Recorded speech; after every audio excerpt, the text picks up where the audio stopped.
Thank the art gods. It's another Friday. Welcome, boys, girls, and everyone in between, and thank you for joining us for another night of chilling and drawing with SR Art Studio. We are a studio created by artists for artists, and in our sessions, we talk about anything that crosses our minds while creating human art. I am Esso, and with me, as always, is the co creator and motivator, Miss Lily. Hello, guys. Happy Friday. Happy Friday. Let's see. What we doing tonight? Tonight is pretty much a chill and draw day. We get to draw whatever we want. Um, you have anything in mind that you're going to be tackling today? I think I'm just gonna keep working on this animation I've been doing All right. for the 40th year anniversary for Legend of Zelda. Nice, nice. Yeah, especially since Nintendo didn't really put much thought into it. Yeah, I'm hoping. I'm Right? hoping there's something. There needs to be because they really shafted Zelda pretty Come hard. on, 4-0. 4-0. 40 years, man. Come on, it's a decade. You have Right? to. Stop giving it to Pokemon and Like I Mario. get No it. one cares. Pokemon's probably one of their biggest franchises ever, but come I on. mean, yeah. Not And cool, Mario's man. got a movie coming out, so I guess, but Yeah, come on. yeah. Today I think I'm gonna be working on a personal IP. I'm gonna be working on some character sheets and see what I Okay. can come up with. So it may be pretty random whatever I'm drawing, but it's still gonna be fun. I'm gonna mess around with some colors and some idea. You know, because the thing is that whenever I draw, it's very I get to very seldomly tackle like different races and facial structures. So Mhm. I'm gonna be doing some of that today. You know, because I don't know what to call it. Like normally artists usually go for a specific brand of beauty or style, right? And I kind of Mhm. want to tackle beauty from a completely different culture. So we'll see what happens, man. It's gonna be fun. But before we get into all of that, first thing I want to do is I want to thank the Justin One for following us on Twitch. Thank you very much. They followed us about 43 minutes ago. We much appreciate it. We would like to say hi to Mr. Mark out in chat. How's it going today, man? I hope you had a great weekend. Let's get a little bit of housekeeping out of the way. If you are watching the stream, join us in chat. It lets YouTube and Twitch know that you are here and counted. If you're a first time watcher on Twitch, be sure to hit that follow button. And if you're watching on YouTube, be sure to hit the like, subscribe, and the bell so you get notifications next time we go live or if we post anything else. Because every Monday I try to get our VODs out, which has a little extra editing to make it a little bit more interesting. Um, in chat, you will see the links to Miss Lily's socials, both on Instagram and TikTok. You can find her at Lily Lilac Draws, all one word. And there will be another link over to our link spree that will have more art, more clips, and to donate to the studio. Outside of that, let's get into drawing. Let me go ahead and switch over the scenes here. I like what you got going already. Do you Oh, do already you have want a to couple see? of frames done? Yeah, let's take a Yeah, look at let that. me play it. Oh, he's bouncing. Nice. That's awesome, man. Thank you. You're doing more than what Nintendo's doing right now, and for that, we applaud you. God, they shafted Zelda so hard. Do Um, something. Do something, please. I'll give you my money. Just do something, please. right, do anything with it, man. Do you want to start off on a topic tonight? um, sure. We could talk about my first topic. Um, it kind of goes in hand with what we were just talking about Yeah. previously. Mm-hmm. That so I'm just gonna start by saying the topic first, and then we can just go into what we were talking about Okay. previous to starting the stream. Um, a few experts are saying, just out in the gaming sphere, or maybe even in the technological sphere. Mm-hmm. I found this on Kotaku. Kotaku is where and or Polygon. Like that's where I find most of my gaming news. Right. They're saying that experts are saying that the next Xbox console, and I put this in quotations because it's going to be more of a hybrid, like a console slash PC type thing Right. that they're releasing, will be it's the quote for the price of this console is going to be anywhere from $900 to $1,200. That's Mm. $1,200 for a Oh console, man.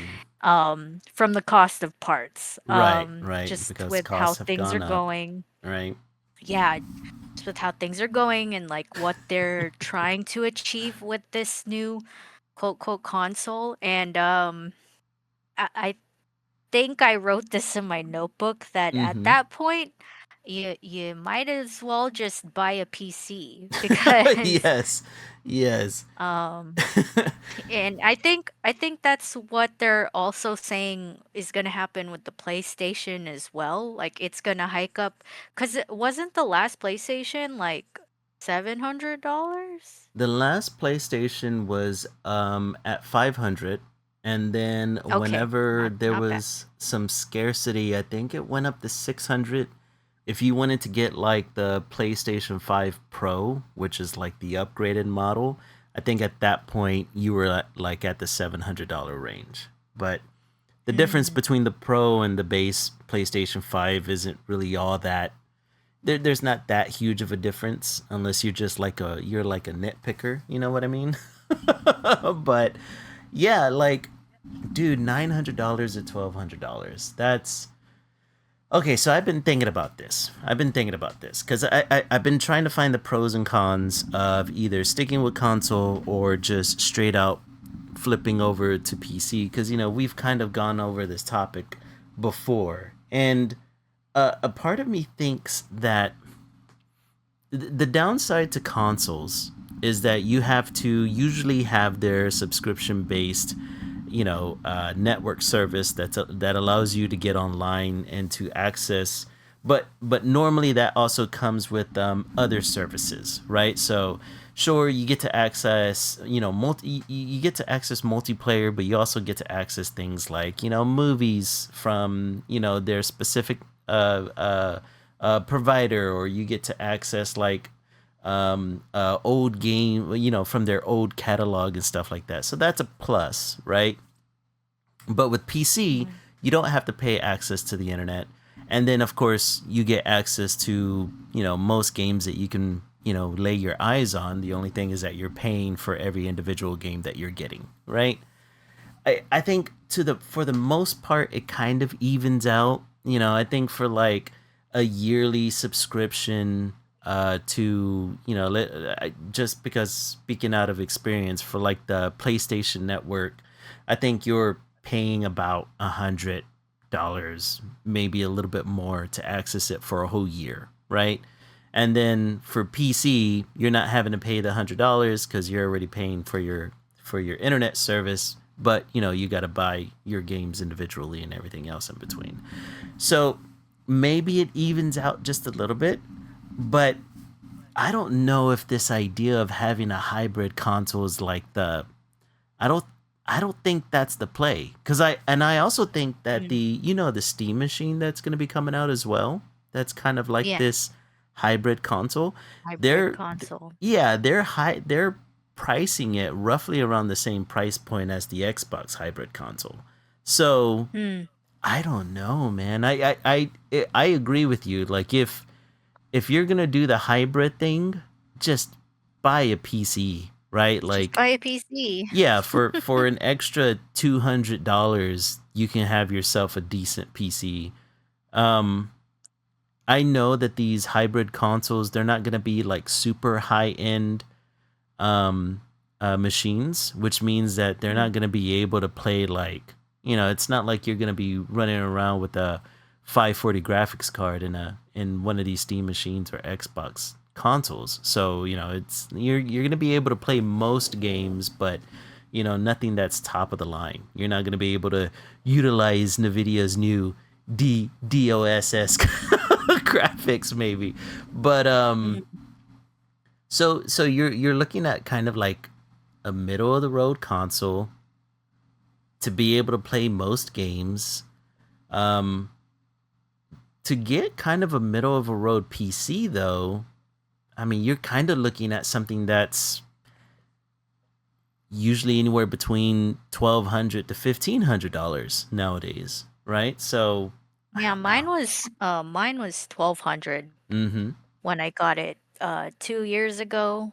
Right? But like, see, the only reason why I think this could even work Mm-hmm. with a console is not with Xbox. It would be with PlayStation Mm-hmm. because they just announced that they're not going to port over their games Right, onto right. PC. So like that's where I see it working if their console is going to be $900 to $1,200 because then it's like, okay, well, yeah, Sony has exclusives on their console. Mm-hmm. And now that it's a hybrid, I can play PC games on this hybrid Sony console. Right, Whereas right. Xbox, which is what a lot of people are saying, that Xbox is probably not even going to be releasing a console because they've now been more focused on their PC.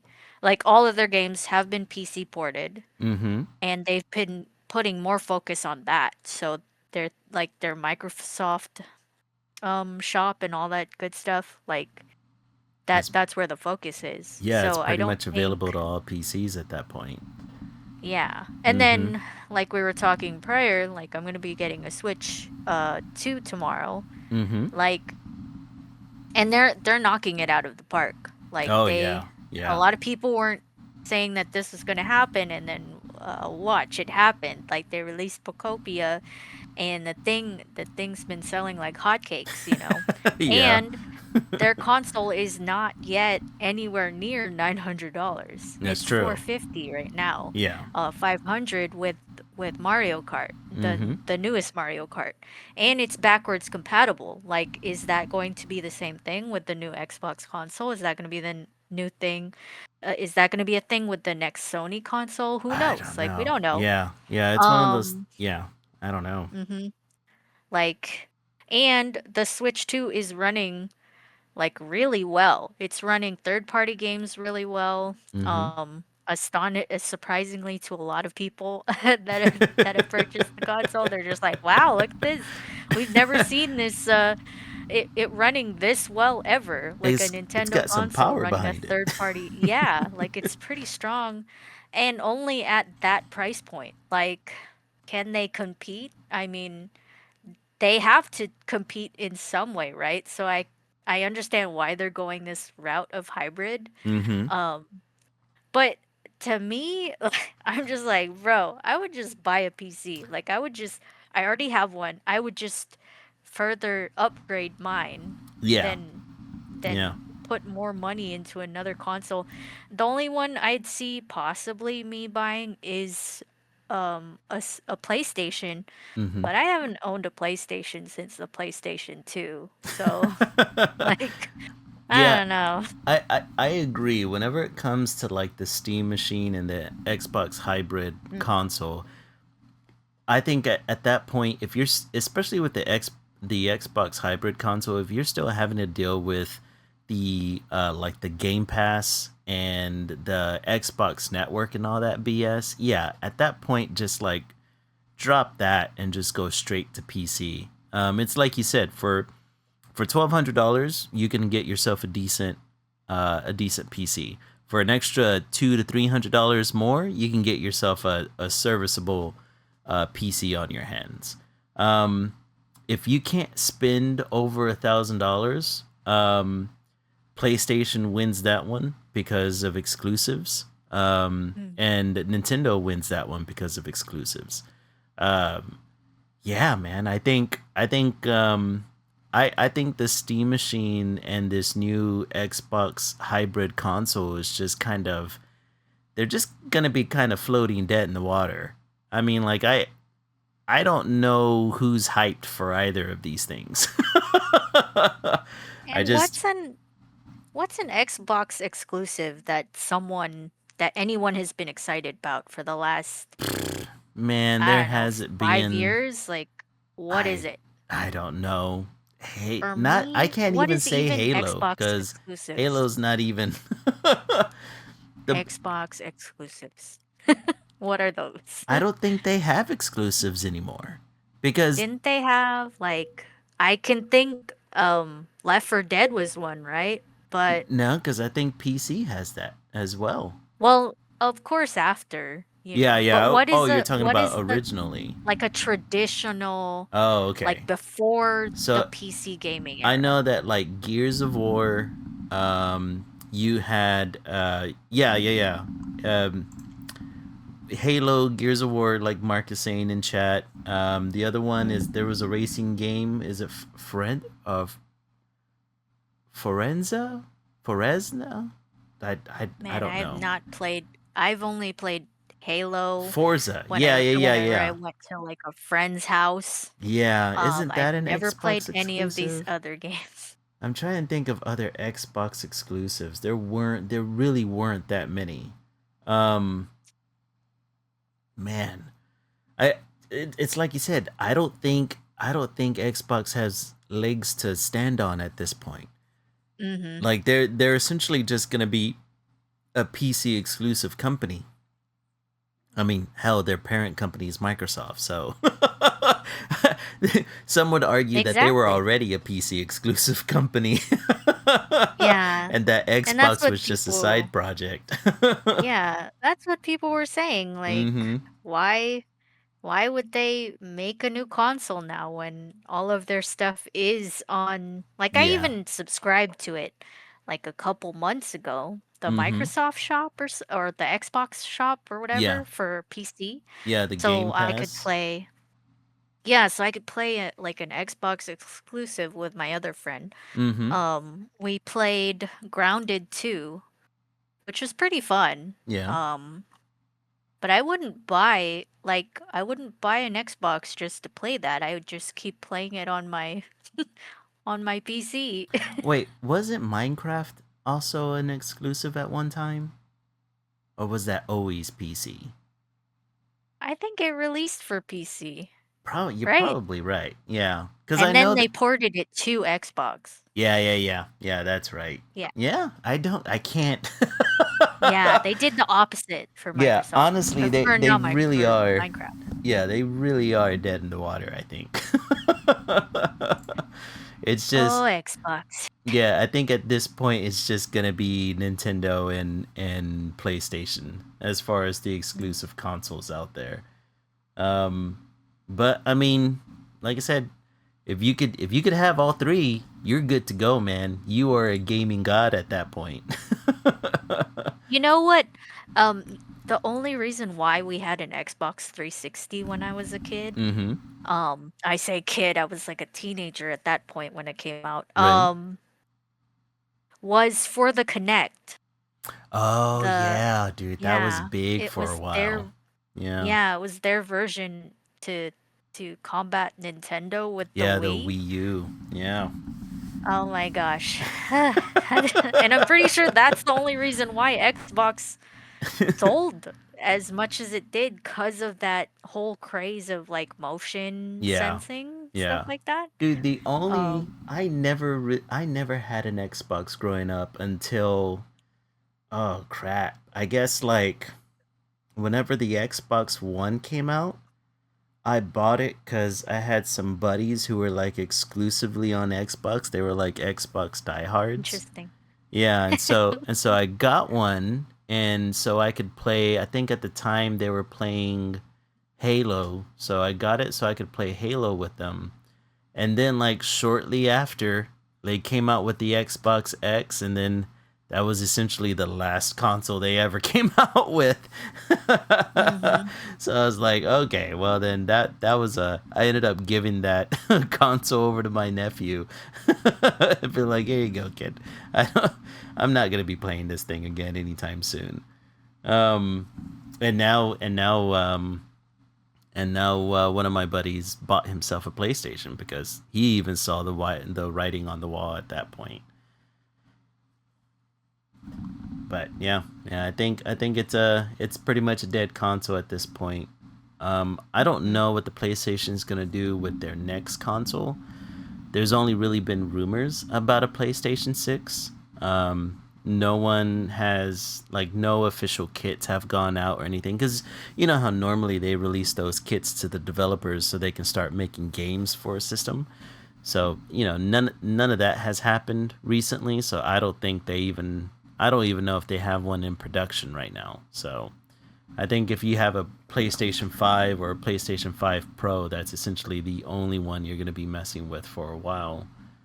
So yeah, I just say, get a Nintendo Switch 2, get your PlayStation 5 and a PC and you're good. Yeah, exactly. You can have all of the games at that point. Just do that. Yeah. Oh man. Speaking of games, have you seen the season 7 to Marvel Rivals yet? Yes, I have. So what do you think of the two new characters that they're bringing in?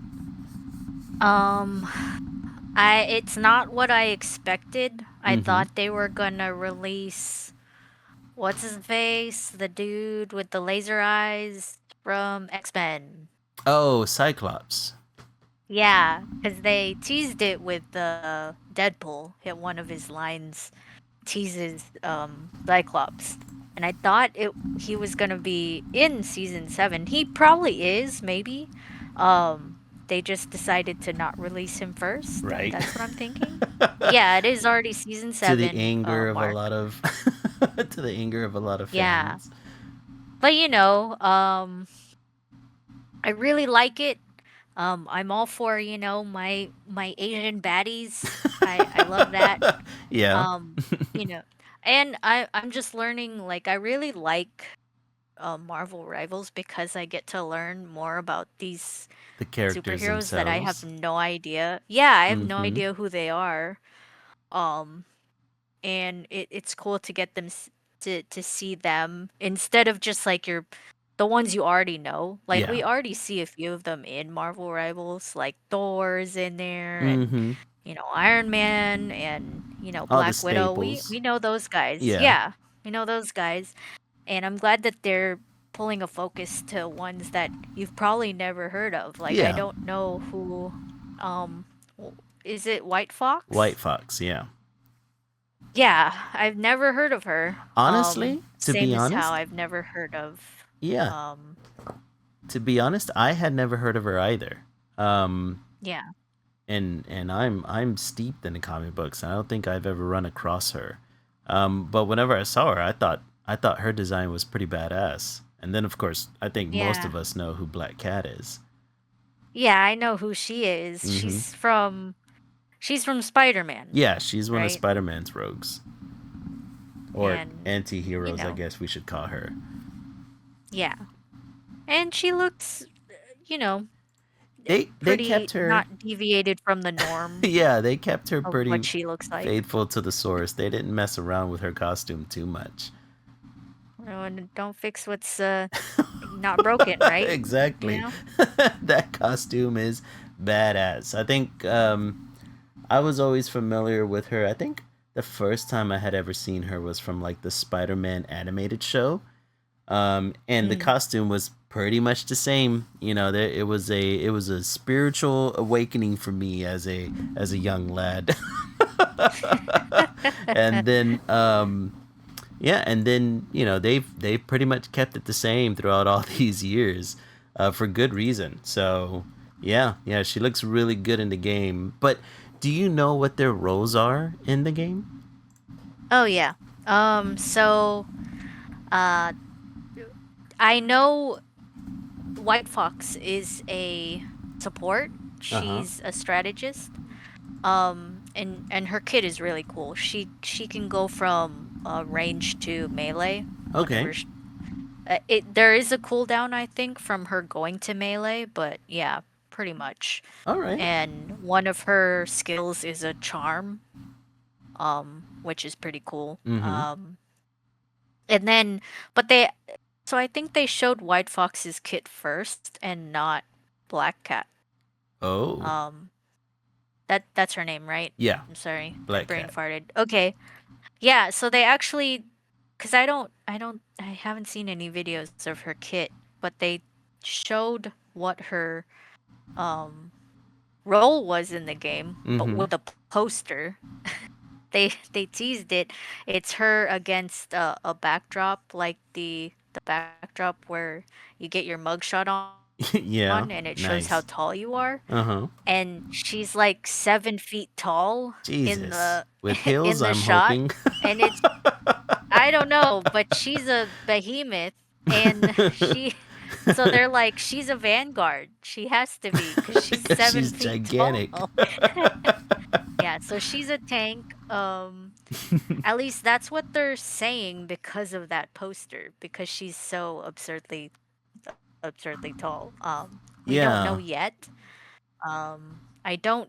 I honestly don't like her as Mm-hmm. a vanguard, not because I don't see it, but just because we already got a vanguard Mm-hmm. in like the last 2 seasons. Like, Yeah, that's true. I yeah, we mean, got Rogue. Deadpool and then Rogue. We got, yeah, Deadpool, Rogue, and then we like 2 women vanguards. Like we have Mm-hmm. so many women vanguards, which is awesome. I'm all for the, women power. Right. I love me some strong women, right? We also got Angela. Like Angela is a vanguard too.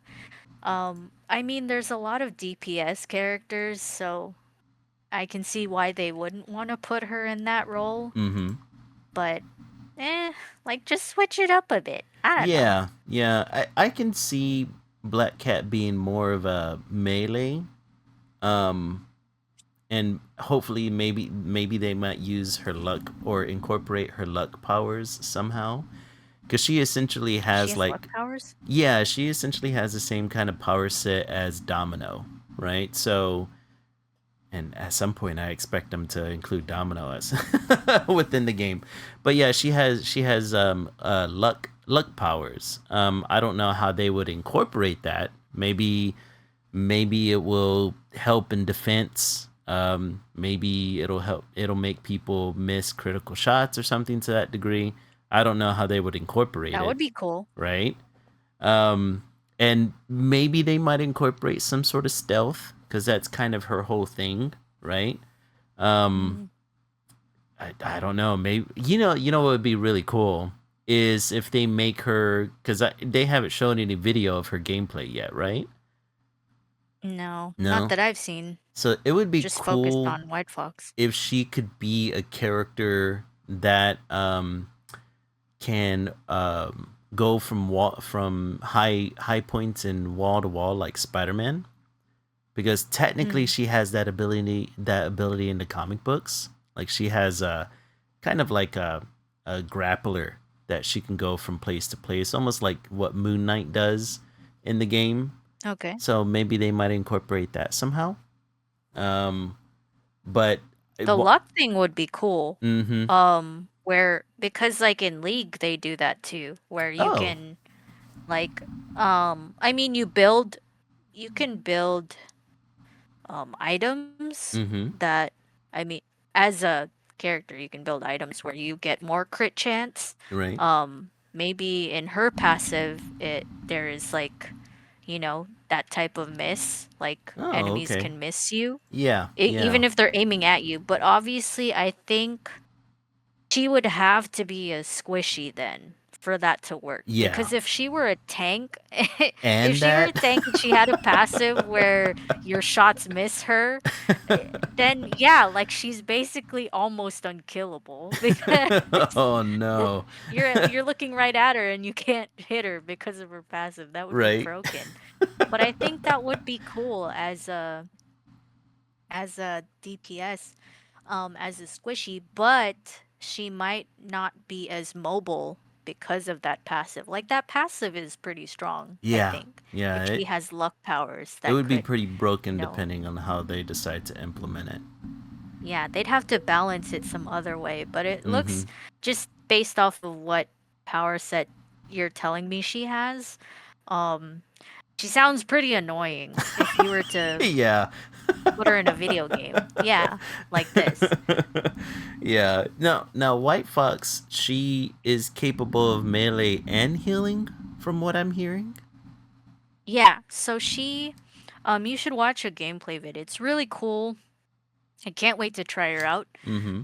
I don't know if I'll be able to because a lot of people are playing strategists right now and it's so annoying. But Mm. um, so obviously when you're in ranged form, um, you shoot your allies, they get healed. Yeah. Um, but it looks like her shots like bounce off of your target to nearby targets. Oh. Yeah, so it can heal and it ricochets to other targets like enemies and it does damage. Oh, okay. That's what it looks like it does, which is pretty cool. And judging from Um, the video that I saw, she's gonna have like a werewolf alt. yeah, so she turns into a fox. Oh, nice. Which The is part furries are of covered. yeah, which is part of an old Asian lore. I Mm-hmm. don't know which ethnicity, but there's these magic shape-shifting foxes that Yeah. turn into women, Mm-hmm. and that's what she is. She's like one of the last of her kind. Gotcha. I watched like a brief lore video for her. She's really cool. Hmm. Um, and they're basically like the Asian version of Shield, like Okay.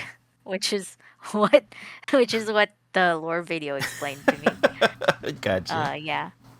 Uh, because she has a voice line with what's his face, Hawkeye, Mm-hmm. and he says that to her. He's like, "So you guys are like the Asian version of Shield, like, and you turn into a fox. Does that make you Nick Furry?" That's what he says to her. I like that. Yeah, and she's like, "Haha, very funny." That's a good line. Yeah.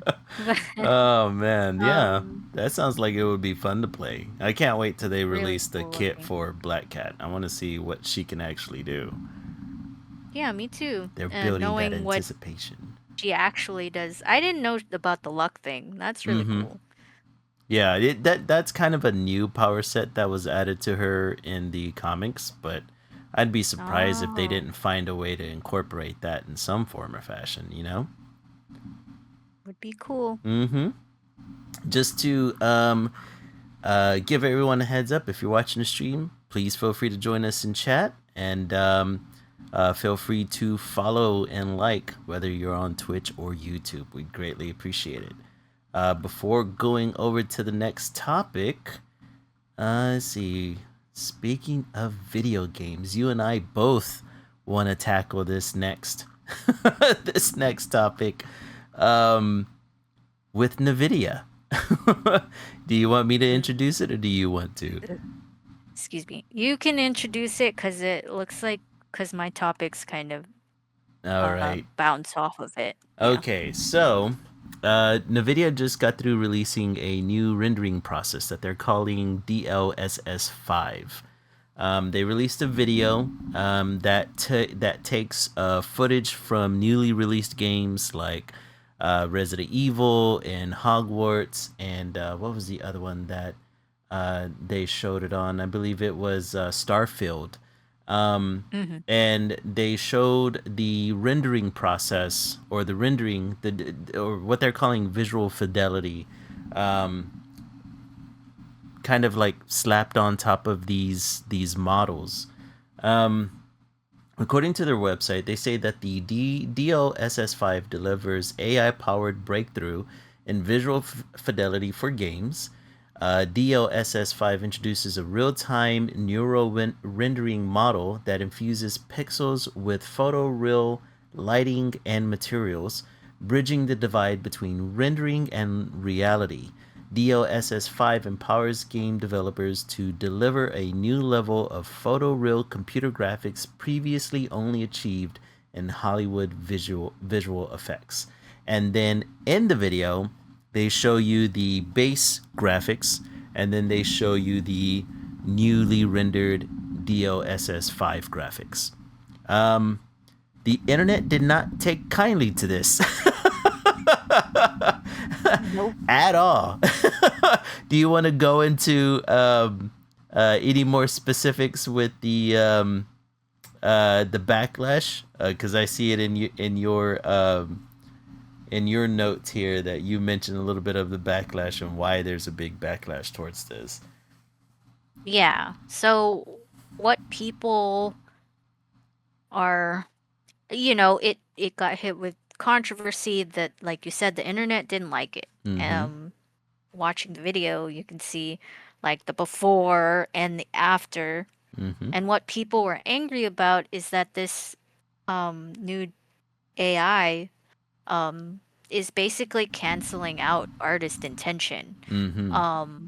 Namely, there's this one shot of Grace from Requiem, her standing in the alleyway, Mm-hmm. and the after shot looks nothing like her. Like Nothing like her. it looks terrible. Like some of the other shots, sure, it gives them more like depth and like more, what's the word? More detail Mm-hmm.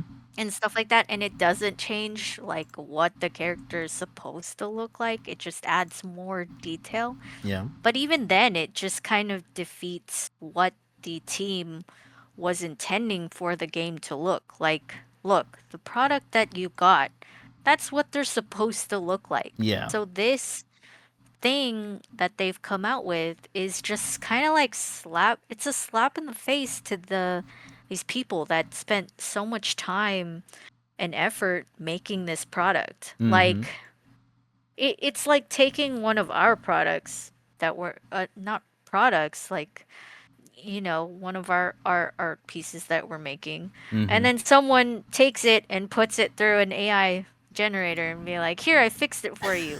Yeah. And you're Yeah, just like, exactly. okay, thanks, that's not what I wanted. And that's that line I just said, that's Mm-hmm. exactly what happened, because it came out, I think, today or yesterday, Yeah. that some of the teams that were in that some of the teams IPs that were in that showcase, Mm-hmm. they weren't even asked by NVIDIA, hey, can What? we do this? I did not know that. Yeah, that's what came out, Oh especially for no. Requiem. Like Mm-hmm. that team specifically said, no, we were not let known that that Oh, that's they were messed gonna take up. our property. Yeah, Yeah. that that's even more slap in the face. Like That they didn't even is. ask permission, like, or even Dude. tell them, like, hey, heads up, we're doing this to your video game. Like That's that's brutal, awful. man. Yeah, So like yeah, most of the sentiment towards the DLSS 5 graphics were that it just looked like AI slop to a lot of people. Where yeah, mhm. have you ever seen like the images of like a lower rendered figure, and then it goes through AI slop, and it like applies makeup and makes them smile and all this crap, and it completely changes out the face. Like I was seeing those memes everywhere online whenever Mhm. this hit Reddit and X and freaking threads. It was freaking everywhere. But yeah, it really does look like AI slop whenever applied to older games, or games that weren't created with it. Um, I did hear that because I think NVIDIA came out with a statement shortly after, because of the backlash, and they were saying that Yeah. that the that that You guys the don't get it. You're just not you don't understand.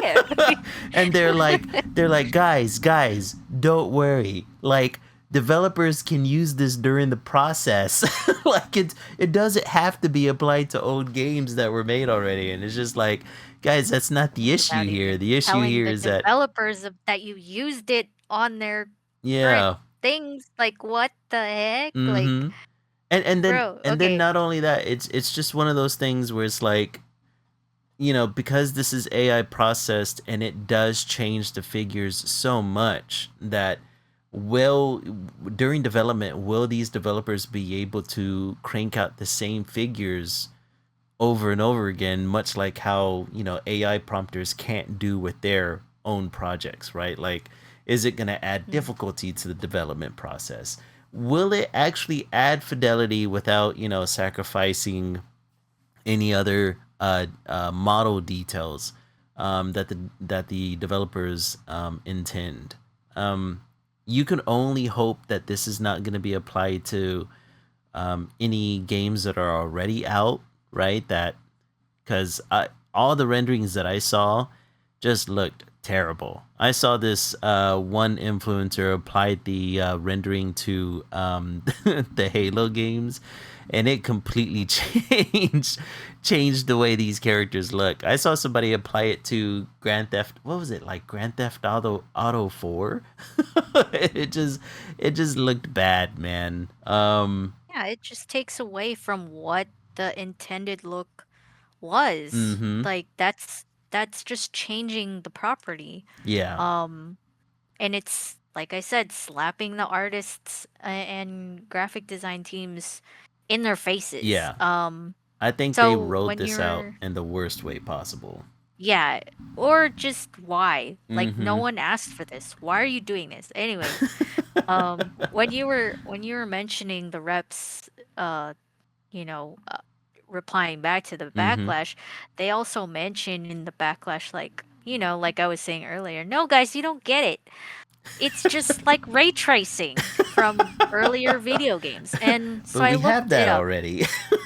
Yeah, and I looked it up. So I was looking it up because I Mm-hmm. was curious too, right? Like how do people who make video games or Yeah. people who make um animated films, like how do they make like these systems that essentially in my head you would think, oh, that is what AI should be, Yeah. like an artificial intelligence that you program to make this lighting system. Like Mm-hmm. that's what I think an AI would be, right? In a Yeah. video game or an animated feature film, right? Mm-hmm. Because you watch these behind the scenes and you hear them saying like, "Oh yeah, we made this lighting system to look realistic, really realistic in our game," or we made this um water effect. Like we programmed this water system like for Finding Nemo, for example, they coded this system to make the water look so realistic, Mm-hmm. that it was fooling people. That's how realistic it looked Yeah. at the time anyway. And the movie, of course, still looks really amazing today. But Mm-hmm. like, so I looked it up and I was like, what is ray tracing? Is ray tracing AI? Um, and it's not. It's a what did I read? It's a 3D simulation, which Mm-hmm. is what the other stuff for like water and lighting and stuff for earlier films and earlier video games that use this technique. That's a simulation that is manually built by humans. It's a painstaking process, but the payoff is amazing. Like it's such good payoff with how much work that's put into it by humans. Whereas AI just follows an algorithm. It follows a pattern Mm-hmm. to to clean up these graphics. That's what you're seeing in this example for NVIDIA's DLSS 5. Yeah. And that's what people were angry against because obviously I think people are waking up more like, hey, no, we didn't ask for this. We didn't ask for this cleanup of graphics for video games that already look impeccable, Mm-hmm. by the way. We didn't ask for AI to do something to our media Yep. that we're already enjoying. And we're not Exactly. asking for AI to like as people are being more aware, it's just fucking up our environment. Like we're not Exactly. asking for this. if you're gonna like I said before, if you're gonna use AI, you should be using it for something more useful to humans. Mm-hmm. We don't need it to fix quote quote graphics for things that already look amazing. Like, Exactly. why are we doing Dude, this? I was seeing people put up examples of like Kojima's Death Stranding, where they, you No. have real actors like Norman Reedus and I can't even think of the other actors that appeared in that game, but they were showing how Kojima had their own rendering process that gave you photorealistic looking actors. And they were able to make Mm-hmm. the actors move in different lightings and looked really good. And they're like, we already have the technology to have high fidelity models. Why are they implementing this for? Why are they? Mm. It just feels as if that they're shoehorning AI into this as for what, right? Outside of, For what? well, honestly, if I'm gonna be real honest about this, they're shoehorning it because they invested way too much money into the AI process, right? Ding, ding, ding. Yep. NVIDIA has D billions of That's dollars at this so point true. invested You know, into it. I watched a video that um one company invested like $50 billion in Mm-hmm. a failed AI project.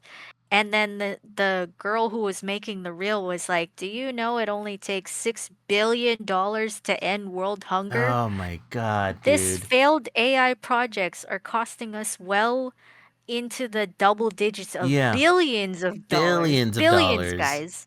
Money Oh my. that you could never conceive the number of. And that you will never get back, only in the form of destroyed ecosystems and very Destroyed high priced ecosystems. RAM.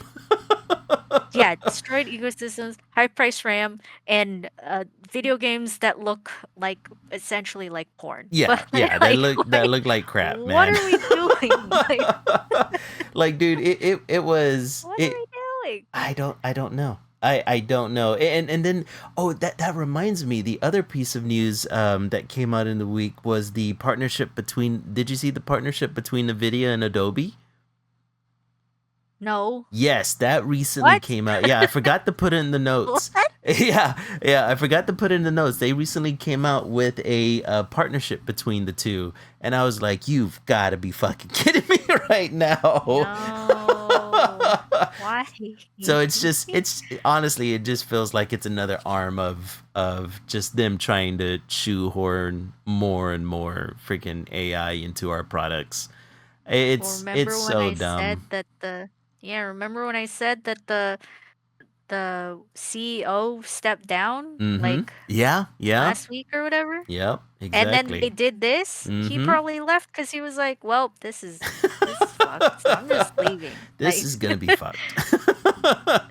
this is fucked. I'm Oh out. my Peace. god, Like, I dude. made my money." Yeah, exactly. Oh my god. It's so brutal. Ah. I okay, so let's try to look at a silver lining in this, right? If this is a situation where developers can use it while developing a game, granted, it really sucks to get even more AI being dumped into the creative process. I think, me personally, I think this kind of takes um, the uh, the artistry out of video game making, because this looks like a situation where, you know, uh, game designers will come up with a model, and they can come up with probably the most basic model known to man, and it looks like this rendering process is just gonna slap somebody's face on top of it, um, which really sucks. I hope it doesn't really take that much hold. I hope not too many studios utilize it, right? Because I want like good artistic choices in my games. If Mhm. they do decide to implement it into their process, hopefully they get something unique looking out of it, or I don't know, maybe it won't take as much disk space But if it's still all the same, I think we're sacrificing artistry for the sake of no reason whatsoever. I don't know. I can't find a silver Well, lining. I'm that's trying, man, and I well, can't that's the find it. thing. Like it won't be. That's the thing. It won't be unique because it's being fed stuff that it's being fed things. It's learning from other things that Yeah, aren't unique. Like yeah. it's Even what was once unique. It's being fed into a machine. mm-hmm. To fit this mold. Yep. And now everything is cookie cutter Oh God. and, uniform because that's what the AI learned. Even That's how it learns. dude, even the post rendering of Grace ended up looking like an. Oh, She almost she reminded me of a the a specific actress. Whenever I saw it, I was like, oh, so they're making her look like a cross between like Audrey Plaza and Amanda Siegfried now. It just looked like some weird hers was so amalgamation sad. of. It's Like just crazy, her, dude. hers made me the saddest Mm-hmm. because it's like, bro, this is such it's a slap in the face to the team that made it. Yeah. Made her and made the entire property. It just also is a slap in the face to women too, because it's just Seriously. like Grace was already really pretty, and Mm-hmm. then they just pretty fied her, quote quote, to the most generic way possible, Yeah, and I was just like, bro, why? it Like, why did you reminds do me that? it reminds me of those those incel AI bros online that whenever Hmm. there is a quote unquote ugly woman in video games, they prettify her. They They beautify did the that character. actually. Yeah, that's exactly what they did. They they did that. I think as a meme Mhm. uh to what came out for NVIDIA. It's, Someone did that as a joke. it's so Like, here, I ridiculous, fixed man. her. She wasn't she wasn't a woman enough, so here you go. I fixed her, and they made her boobs bigger, and like It is her ridiculous, shirt man. shows more of her cleavage. Mhm. And I mean, everyone got the joke, right? But Yeah, yeah. obviously, like whoever is on the PR team for NVIDIA is failing because they they they fucked it up hard. clearly looked at it and was just like, yeah, I don't see anything wrong here. This looks perfectly fine. Let's release it to the public, Mm-hmm. who is not going to meme Well, absolute crap out of. and that's the other thing, right? One of the questions that popped in my head whenever I was reading this is that are they going to be offering this rendering process to today's consoles or PCs, right? Because this looks like a Mm. basic that it could be a basic NVIDIA update that your graphics card could get, right? So if it is something like that and anybody can turn on this rendering process to an older game, I mean, do you think people are going to utilize this at all, or do you think this is going to be like a wholesale rejection? Um, Sorry, you meant like the general public, or Yeah, yeah, for the general public, for anybody who has a PC or console out there. like are they gonna use it? Mm-hmm. Cause well, I guess Uh, I like guess what I after, was. are you saying without the backlash that just came out, or? Well, the thing is, like, whenever they introduced this rendering process, I was under the assumption that this is now going to be available to anybody who has an NVIDIA graphics card, or at least an Mm, NVIDIA graphics card that can render it, right? So mm-hmm. at that point, almost anybody that has a gaming PC and they have an up to date graphics card is going to be able to utilize this rendering. So my next question was, are people going to start applying this to older games? And are we going to start seeing like this wonky gameplay hitting Mm, streams? You know what I I'm mean? thinking, I'm thinking only a select few who Mm hmm. didn't mind what it looked like, because there are a few of them Yeah. that didn't mind it looking the way it did. So I think a few are, but I think a majority of people are not going to. Yeah. Um, not because of some delulu-ness in my head, right? But because I Right. actually saw this when I was looking up like comparisons for Luigi's Mansion today. Mm-hmm. Because so I you're familiar with Luigi's Mansion, right? Definitely. So Luigi's Mansion came out for GameCube, Mm-hmm. and um I've always wanted to play it. I didn't play the original because I Right. never owned a GameCube. Um, it came to my attention like a month ago, that there was an HD version of Luigi's Mansion that released for the 3DS. Mm-hmm. I didn't know that. I have a 3DS, so I was just like, maybe I should buy it.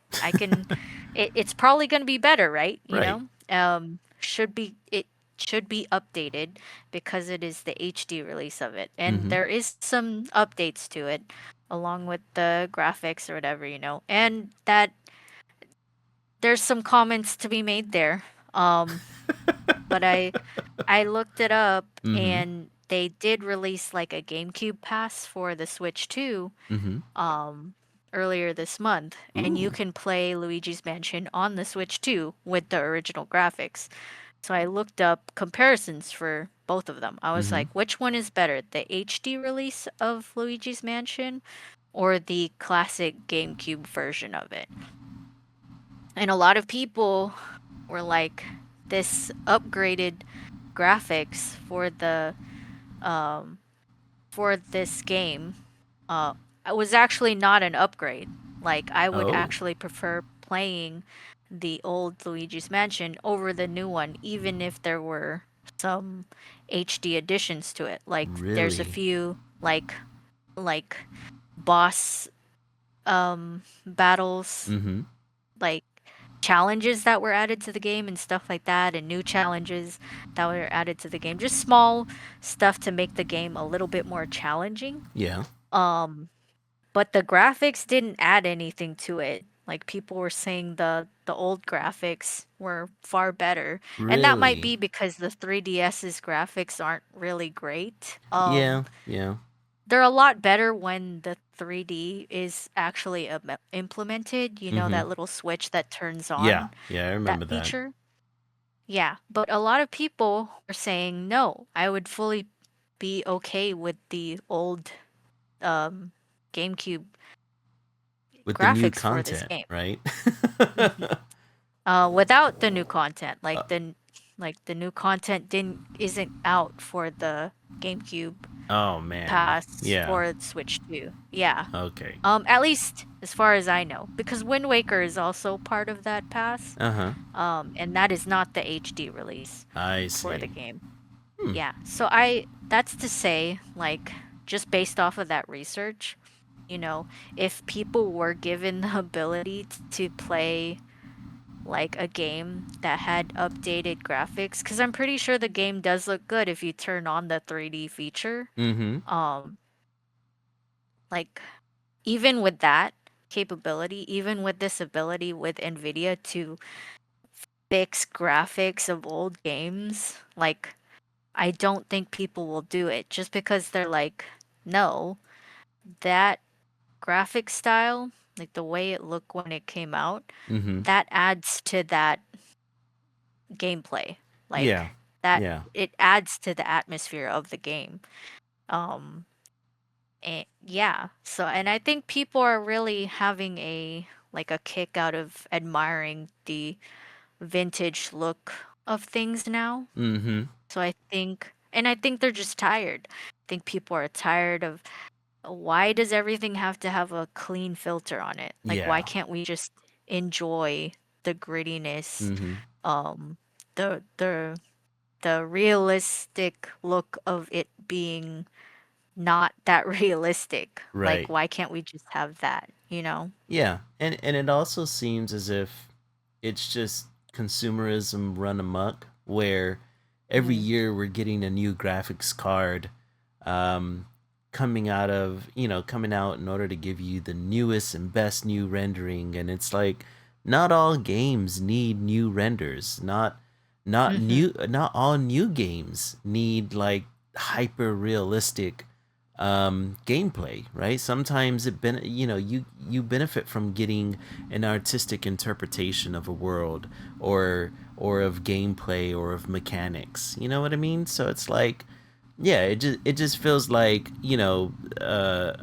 hardware companies are just trying to squeeze every little dime out of you every year, and it just and Hmm. so I can understand why people have a fatigue towards, like, oh, a new rendering process came out. Oh, fantastic. I guess now I have to get the new NVIDIA TI 590, whatever else the heck's going to be Hmm. coming out. And it Hmm. just feels, I don't blame people for being tired of every new process coming out. I get it. I totally get it. Yeah, Mark says Yeah. sometimes I want a game to just look like a game instead of a playable movie. You're right. You're absolutely right. Sometimes we just want games. Hmm. Goodness, man. And like I was saying before this stream, like Mm-hmm. people, and like I was saying just now, people are craving this vintage look. Mm-hmm. Like there's been a resurgence of handheld gaming, with just any handheld game, Yeah, you even were the mentioning that. 3DSs.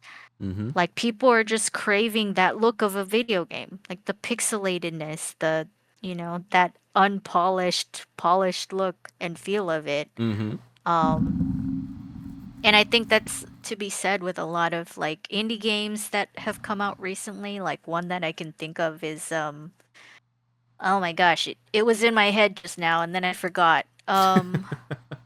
Crow's Country or something like that? Crows. Something with crows. Uh-huh. Let me look it up. Um it's actually pretty cool. Lately, I've What just is it been called? seeing Mhm. games like, I saw this one game where you're running into a house as gnomes trying to steal stuff from an old man. Oh, yeah. And the graphics look absolutely horrendous, but that's not the point? Yeah, but that is also the point. Like, Yeah, that's a like good point. there's just such a charming feel to it, and I Mm-hmm. think people are like really looking towards that. So it's called Crow Country. Crow Country. Um, Okay. yeah, it's an indie game that got released some like maybe a couple years ago, Mm-hmm. 2024. There you go. And it's a homage to old survival horror games. It plays Nice. from the top down. Oh. Um, Yeah, like it's a homage to like Silent Hill, Yeah. to I think to Resident Evil, like that type of gameplay Mm-hmm. where it's like overshot overhead. Oh, over the Um shoulder. yeah, that sort of thing. Mm-hmm. And yeah, it looks like old Resident Evil, like Mark said. And Nice. like that's a 2024 game that looks like it came out on the PlayStation 1. Like people are craving that right now. They Mm-hmm. just want that look. And AI is not going to achieve it. Like, Yeah. and I'm Yeah. It so lacks glad the that people artistic. are, Art- yeah, a lot of people like developers and in the gaming sphere, I've seen so many articles of them saying like don't be disheartened or lose mm-hmm. hope because AI can't replicate what humans can make out of video games or Right. even art. Like there's no humanity to it. Mm-hmm. Yeah, it looks cool, it looks objectively good, but you don't get the same feeling. Like you just know just by looking at it. Exactly. And that's what they're saying. Like, yeah, okay, it can produce something, but it can't produce anything like what we've done before. It So can't. don't, It can't reproduce creativity. That's for sure. yeah, it can't.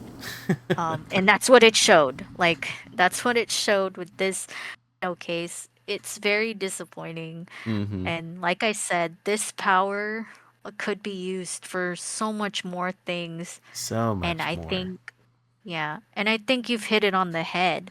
They spent so much money on this stuff that they're trying any which way to make the money back, Mm-hmm. but people are spitting in their face and saying, "No, Good. no, we that don't want that." that's what they get for trying to implement this into the creative fields. They need to stop that. Hmm. Keep this relegated to areas where we could actually utilize AI at a better society instead of stop trying to apply it to movies and games and art. Just quit that BS. It's not helping anybody, and if anything, it's just hurting society as a whole. I mean, Hmm. good God. But to go to the next topic, speaking of the art world, um, it looks as if we have some controversy brewing with the creator of Gachiakuta, Miss Mm. Ki Urana. Yeah, Again. Miss K. K Yeah. Urana again. Have you heard Hmm. about this? Oh yeah. After that one stream where we were talking about her, Mm-hmm. um, confirming like her proper pronouns and stuff like Right, that, right. um, and that controversy, and then the controversy with her, the not her, the live action stage play The stage of her play, yeah. property. You know, Mm-hmm. that after that stream was when all that stuff came out about like her not wanting people to make like um she didn't want people making fan art that looked exactly like her um manga covers. Right. That was one of the controversies. Yeah, like Yeah. people were putting their artwork onto her manga covers, and it was causing some confusion. Yeah, because they wouldn't remove her signature. Mm-hmm. Which is such an Yeah. odd thing to do. Seriously. Yeah. Um, whenever I was looking into it, apparently during a live stream on Instagram, she had. I'm sorry, this was after a live stream on Instagram. She had made a statement online, um, and I have the statement right here. This was she had used a translator because I don't believe she knows English. So what she said is, from my perspective, this is a common sense rule. But if nobody says it, things turn into chaos. So I'll say it. If someone brings unofficial settings or outright incorrect ones right in front of me and keeps saying, "What do you think of this? Hey, hey, look at this. What do you think? Hey, hey," over and over again, of course I'm going to reject it. Maybe people have forgotten that I am part of the official side of Gachiakuta itself. What frustrates me is not the unofficial settings themselves, it's the people who throw childish tantrums about them. I don't want this to be misunderstood, but differing opinions are something that inevitably come with any work. All I want is for people to understand the boundary between what is official and what is fan created.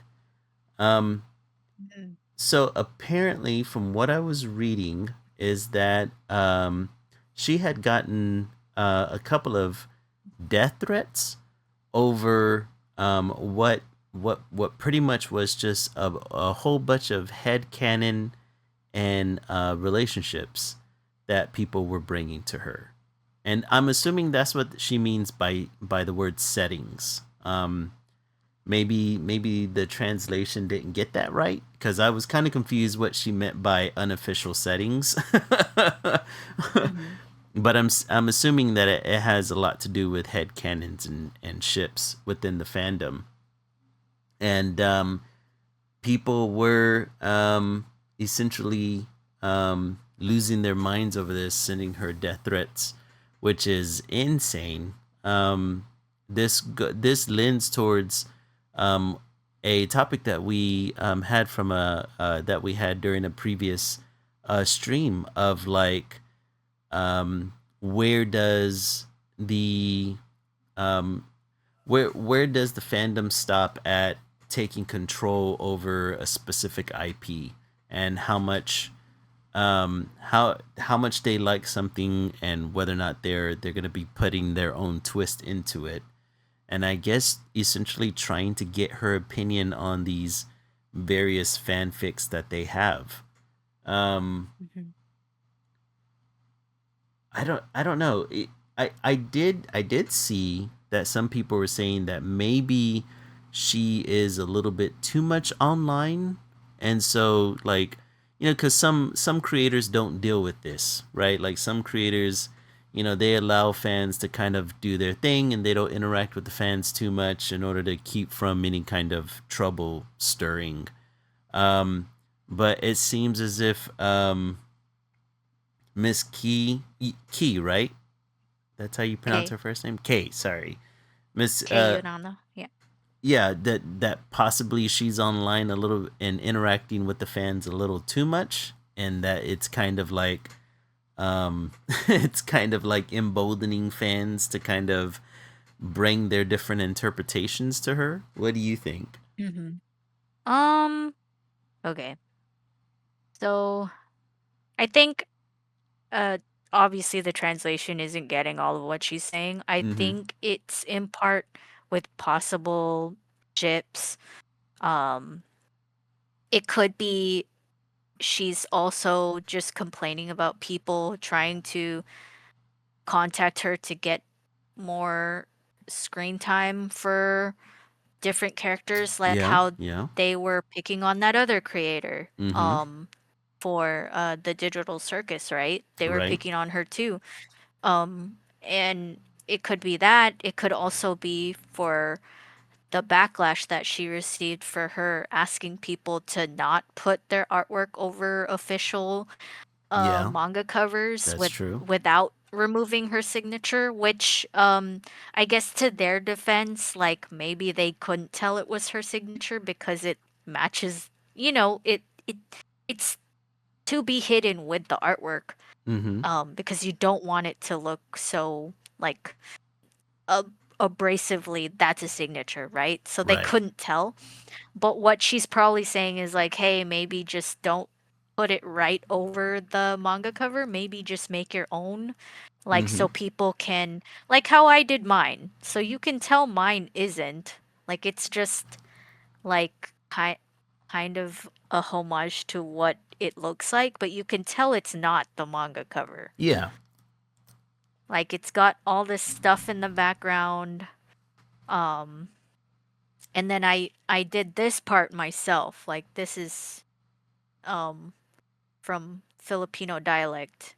Oh, okay. Um yeah, let me this part right here Oh, nice. to the side. Mm-hmm. Um like that like I made this whole background myself. I didn't take it and slap it on top of her manga covers, which is Right. probably maybe that's what she was talking about with the Hmm. mistranslation, right? Yeah. Um I think I think it's hard because growing up, like as artists in this day and age, Mm-hmm. you grow up and you become a part of like the internet culture because that's how you become introduced to a lot of the Properties. stuff that's influenced you now. Yeah. Um like you and me, we got influenced by a lot of stuff on the internet. Oh, for And sure. anybody in this day and age, right? That's Mm-hmm. just how we find things. And that's how who she's become. Like she grew up going on the internet.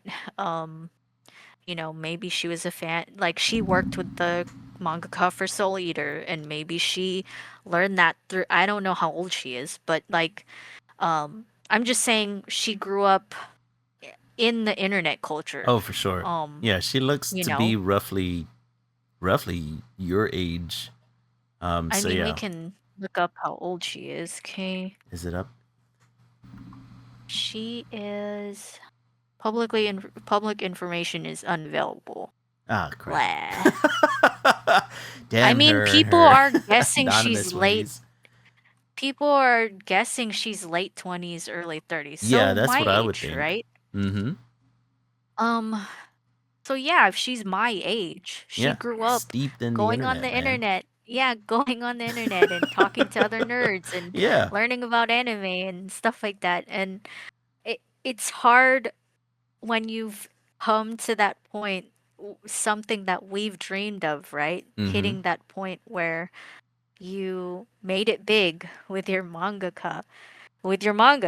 and now you get to interact with the fan base that you've always interacted with. Like you've Right. always interacted with these people. That's just how you Yeah, you're on grew the other up. only that you're on the other side of it now, you know? Yeah, so that's to say it's hard to just tell her like get off the internet Mm-hmm. because that's what she grew up doing. She's, talking to people who love the same thing she does. Mm-hmm.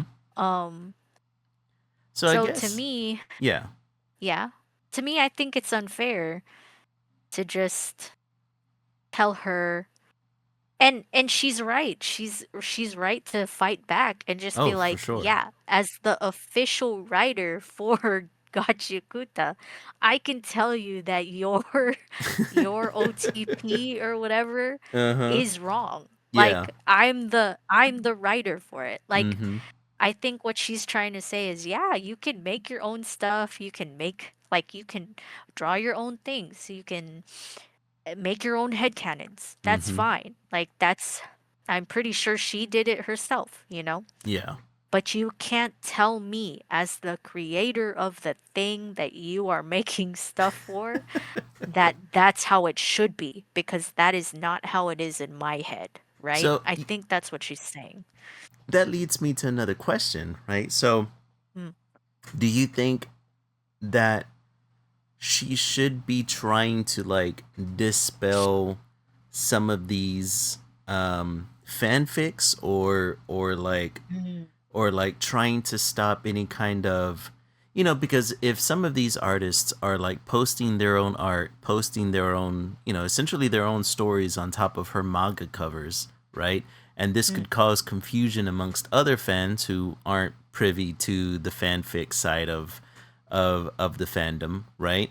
Um, mhm, do you think it's smart for her to get ahead of these and just say like, hey, you could possibly be starting, or you could possibly be causing confusion, or mm. that, do you think it's just smart of her to kind of try and get ahead of this and tell him like, hey, you need to stop, or do you think that this is just something that's gonna happen regardless, and she's just trying to she's trying to hold back floodwaters, and like it I don't want to say she's wasting her time, but do you think it's futile for her to be trying to kind of like gain control over what the fandom does?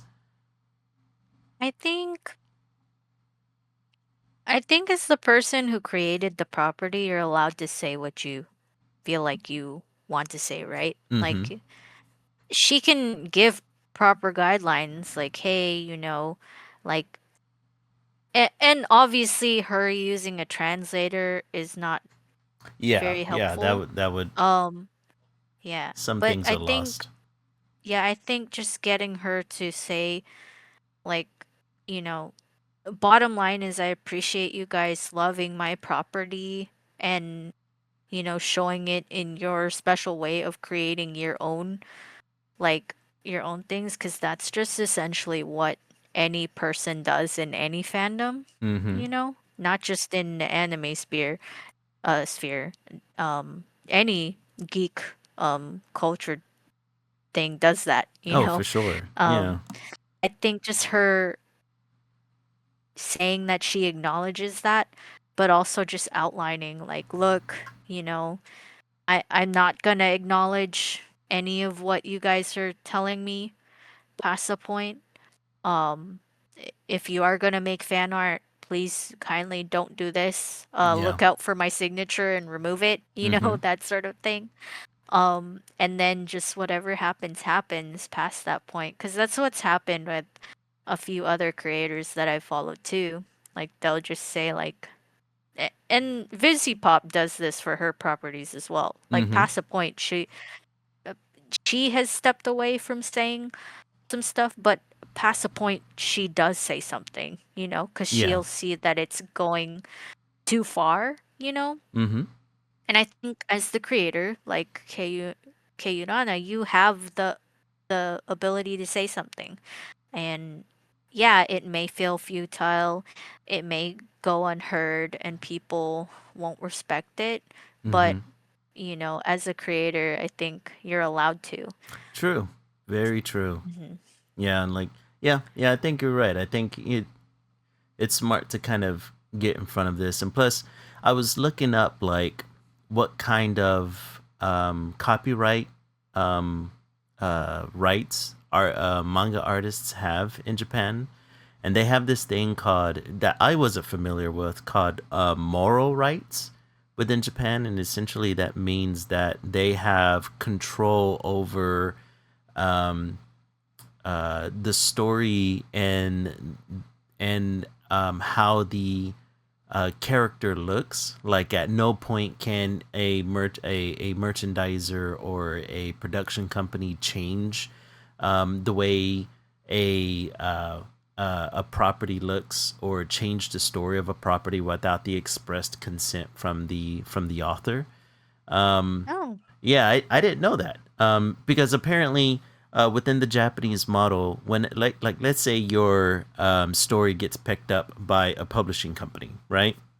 The publishing company then gets all the rights to the merchandise, to the publishing, to the marketing, and any merchandise. Oh, I guess I just said that, but the merchandising that comes with the property, right? But the thing that they don't get rights to is changing the IP, whether that be aesthetically or in the story, right? Without written consent from the original author. And then, of course, that continues to change as the more hands, and I guess the author has the right to contractually write away certain rights if they want to. So maybe this is kind of like an extension of that, where the author is coming in like, hey, you're creating unofficial versions of my story, and that butts up against her legal rights within the nation of Japan. And maybe that it's also like a, I don't know if it actually has anything to do with it, but I'm pretty sure to a degree like it's got a factor in her head at least a little bit. Hmm. Otherwise, if people are creating these unofficial covers, yeah, I can only assume, especially if they're doing things that could possibly change the story. I maybe that's why she's bringing up like, hey, you guys are creating unofficial fan art, and I'm the official. She's like, I'm officially Gachi Okuta's author, right? Like you just can't bring this stuff to me and expect me to to implement it or agree with it or enable it in any which way. But I thought Hmm. that was really interesting. Like that was a really interesting controversy that popped up this past week. Um, but speaking of fan art, there was something else that you brought to my attention earlier in the week regarding fan artists and Viz Media and Crunchyroll.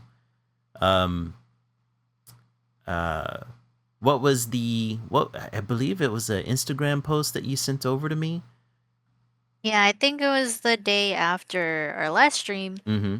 I follow this other artist, and she shared that she was getting sued Right. for some of her Naruto fan art, and Mm-hmm. then another she shared on her story, another artist um was warning other artists at this upcoming convention, that a one of those groups that you just mentioned is going around handing out cease and desist orders Right. at the convention. Right. Hmm. So I did look into it. The fan artist, she goes by the name of Peaches Whizzle. Gotta love the internet. On Instagram, she was having a commission sell, and she ends up writing. She says, "So you may have seen my very vague stories recently, and I am sorry I haven't given much information out, but here it is. I got sued by Naruto. Yes, I'm 100% serious. They got me and around 400 other people in a mass lawsuit because I sold a sticker sheet on Etsy. This is a cautionary tale to be extra careful with fan art.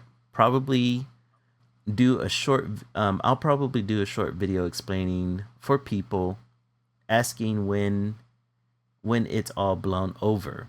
They have chosen to settle my case outside of court, thank God. But with this comes, of course, a settlement fee that I have to pay to the plaintiff. It's less than I was expecting, but obviously this has all come as a shock and a surprise expense to me. So I'm going to be doing $10 portrait commissions to help raise a bit of money to go towards the settlement. These will be cute little portraits that would serve as a nice gift for your bestie, maybe to treat yourself and get a fierce new profile picture. Please don't feel like you have to. These are not emergency commissions, just a little fundraiser so I can sleep a little easier. And before you ask, no, I will not draw Naruto for you." So whenever I looked into it in 2024, Viz Media and Crunchyroll targeted online vendors selling merchandise from their list of IPs, including Naruto, and Oh my they gosh. won the lawsuit in 2025 and were awarded over $26 million in damages from more than 100 entities. Um, let's see. It says that, and I wrote down that in 2024, a fan artist by the name of Kayozia warned others going to Fan Expo Dallas that Viz Media and Crunchyroll were scoping out artist booths and issuing the cease and desist letters that you were talking about to those they felt were in violation.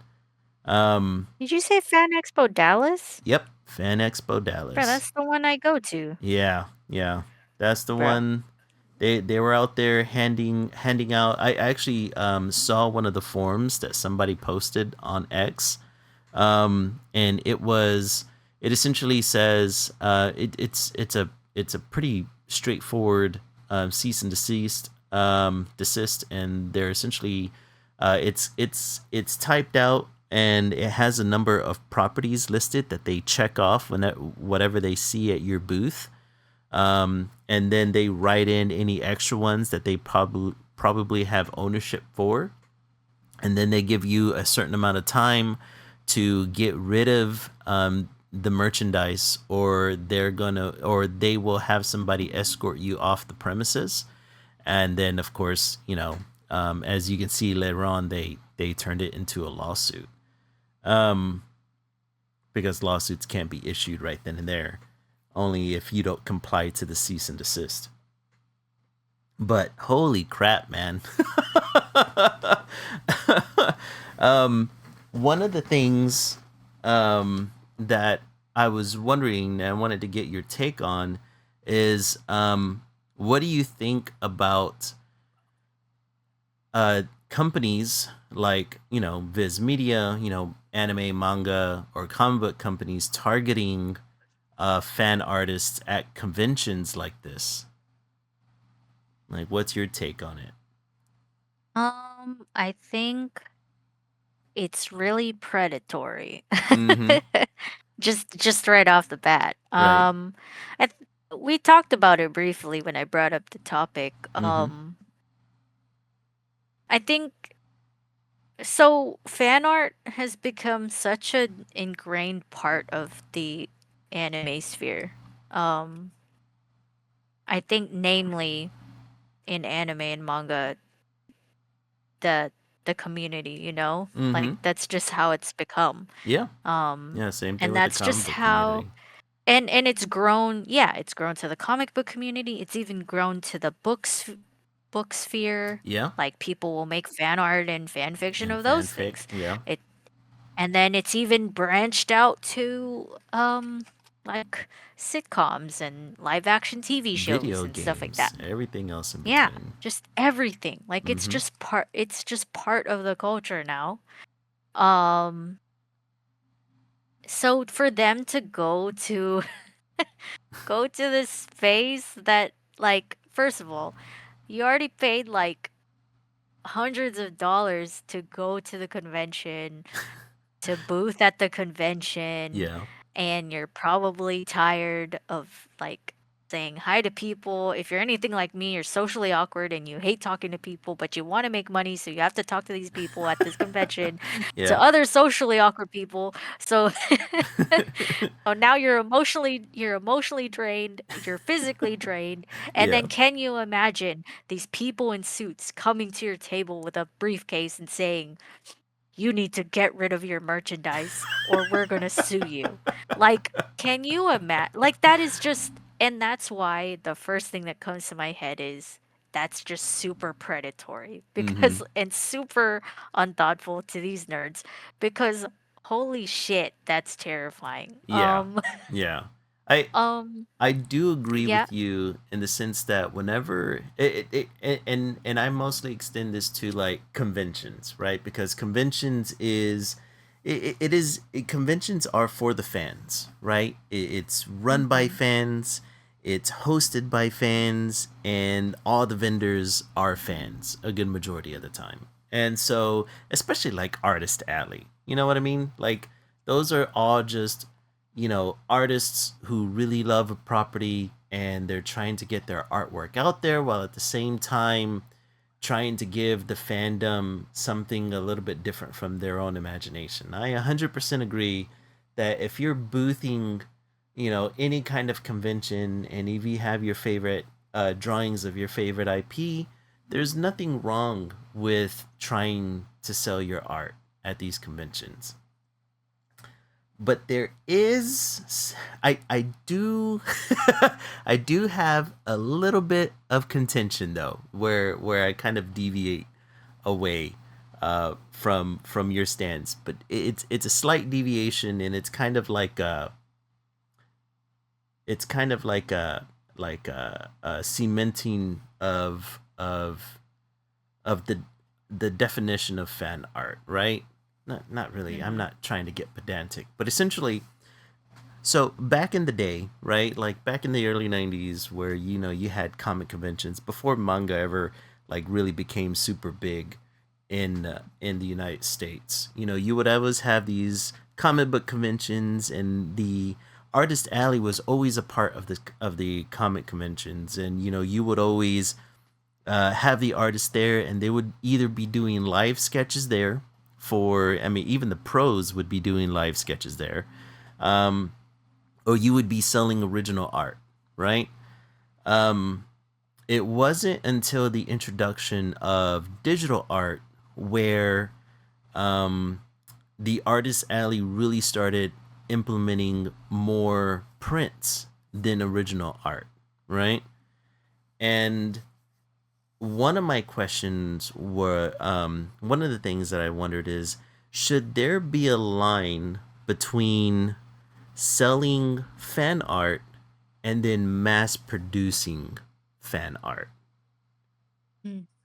right? Like, because Yeah. it's like I said, originally you would be selling sketches, or you would be selling your original artwork to the fans. But then once you start getting into, well, now I do everything digitally.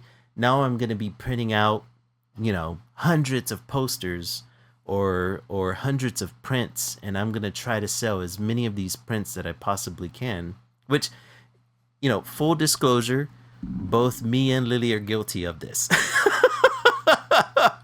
We've worked conventions. We have sold tons of prints before. I have some of Lily's prints even here in my studio, right? um, but do you think there's a line between being a fan artist and then becoming your own bona fide business where you're essentially selling somebody else's IP? Um, I mean, I gotta admit you're it, always Mark. I gonna gotta admit be it. you're always going to be a fan artist because you're not the actual artist. Yeah, yeah, exactly. Yeah. Mm-hmm. Like you're just a fan who makes art Right. of that property. So Mm-hmm. you're always going to be a fan artist. For sure. Um where I get your point, like there's companies who whose entire identities are making fan art Mm-hmm. of a property. I think so at that point, you are a company. You're Yeah. just a company that has fan artists. Mm-hmm. Um I And we were talking about the legal ramifications that could be implemented, and I Yeah. think they really should start implementing it. I don't know why it hasn't been implemented now, Mm-hmm. especially with the age of the internet and how readily available it is to just communicate with someone across the globe. It's Mm-hmm. so easy. You can do it in a second. Right. So the way that fan arts and artists can become legal, I was arguing, um, like I to answer your question, like obviously there's a mental line that you draw when you start becoming this. Essentially, you become a company that mass produces fan art, Mm-hmm. of another IP, right? Yeah. That's where you kind of have to draw the line and just be like, okay, like you're a business that's thriving off of my property, Mm-hmm. so now um there needs to be a way that we can both legally make money, right? Yeah. Instead of me as the property holder suing you, Mm-hmm. right? Because people start like if these companies start doing what they've been doing for the past 2 years, going out and suing these little baby people's, little baby fan artists, Yeah, right? that's not fair. If That's they not start fair. doing that, and also I hope would start suing the bigger fan artists who essentially have companies now at this point Mm-hmm. that thrive off of that, right? Right. Instead of suing them and punishing them, um, because that's all it is they're punishing the consumer. Like Mm-hmm. we're just nerds who are consuming and loving this property.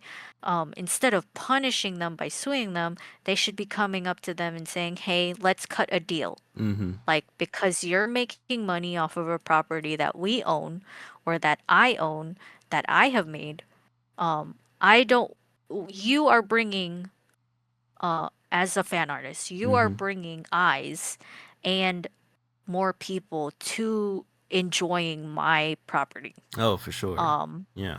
I want to make money, and of course, I would also want you to keep making money and still loving my property because the Mm-hmm. more you thrive, the more a fan art you'll make, and in turn I can make more money, right? It's a Mm-hmm. system that's feeding. Like we're just feeding each other. Like I made the property that you love, and if I'm feeding you off of it, you're going to make more stuff and the circle continues, right? Mm-hmm. That's what I'm saying. Like if these companies, instead of suing these poor these poor antisocial tired nerds at a convention, instead of suing them or potentially suing them, just Mm-hmm. cut a deal. And Yeah. what I was telling you, the easiest way to do that would be for any artist, any fan artist, to contact this parent company, whether it be Crunchyroll or what was the other one? Viz Fu- Media Viz Media or or I any Funimation is yeah, coming to mind. I don't think they technically still any exist, like manga but manga production yeah. company out there, you know? Mm-hmm. Just saying, hey, I'm an artist. I'm a fan artist. I would like to become a what's the word for it? There's a word for it. A licensee or something like Something that. like that. Like a Mm-hmm. partner. I want to Yeah. be a partner with your Oh yeah. Yeah. property because Uh-huh. I love your property so much, but Mm-hmm. I want us both to make money. And as the parent company, they could say, yeah, sure, let's cut a deal. Mm-hmm. And the easiest way to cut a deal would be percentage of sales. Yeah. So, Yeah. obviously, the companies, the fan artists that become companies that mass produce all this Yeah. fan art, right? Yeah. They can obviously the output is more Yeah. because they make more money from their sales. Yeah, one of what I was thinking of whenever I originally heard of this story is that yeah, Hmm. I'm on the same page where I think whenever it comes to your everyday just fan artist, an actual artist who's just selling original art or prints, that's one thing, right? Obviously, there's some fan artists that go a little nuts and they have these gigantic walls. We've all seen them at conventions, right? But Hmm. one of the ones that really that I thought that this really pertained to were the individuals who would be selling like T-shirts and purses and wallets and keychains and things that are like honest to God products that they themselves aren't making. They probably have to go to some third party production company to have these Mm, things made, like right? mass produced. Exactly, and they have to have them mass produced, and I can understand a publishing company going after them, right? Because it's like, hey, you guys are starting your own business. Like you're actually going to a third party producer to create this stuff. Granted, it's probably your own art, hopefully, right? Unless they're using AI art, which that's become a huge problem at conventions as well. Yeah. But you're having t-shirts made and you're having keychains and wallets and and you're using some printing company from China to ship you boxes and boxes of this stuff. You're essentially doing what my production company specializes in. That like this is not only is this our property, but we are a product producer, and you're essentially working as like this third party side producer, and that's no bueno. Like you shouldn't be doing that. You know what I mean? Like don't go after, the little artist who's trying to sell a poster or a print or two, but some of these vendors out there go nuts with these unofficial merchandise that's out there. Like, what do you Yeah. feel about those guys? Because I know you've said in the past, like, it technically hurts the fandom whenever they can't like get their hands on official merch. So it's like, do you think that going after these people hurt the fandom in the long run? Because it Going after can't. all people? No, no, no, not all people, but like these big producers who like these big vendors who like specialize in like Yeah, even the big t-shirts. vendors. Yeah.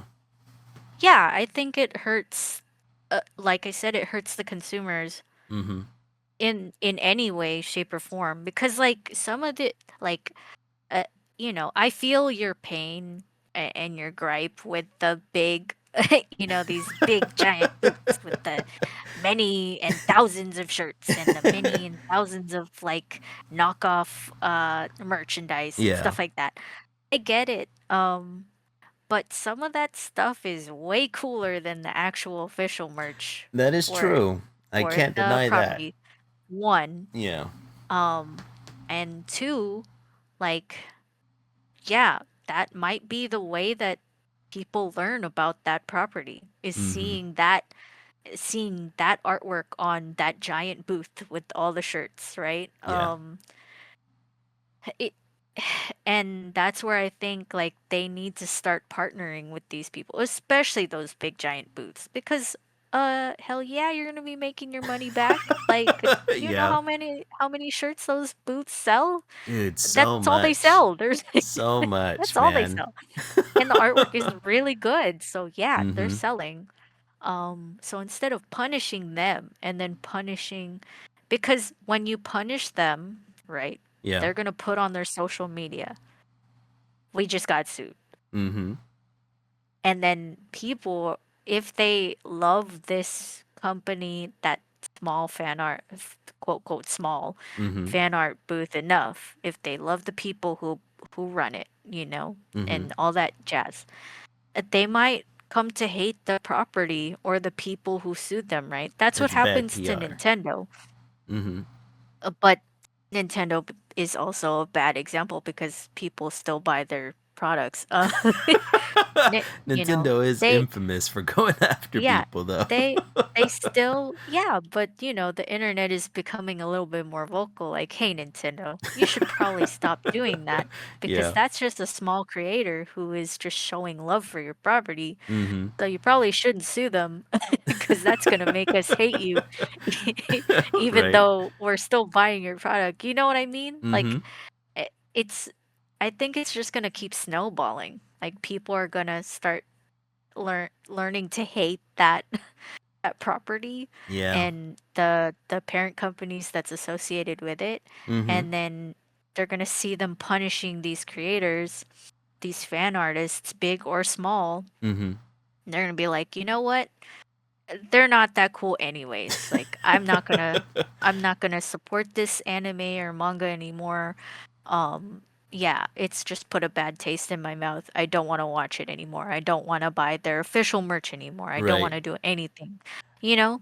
I Um do like the idea of there being like a fast and dirty licensing agreement that can happen between fan artists and the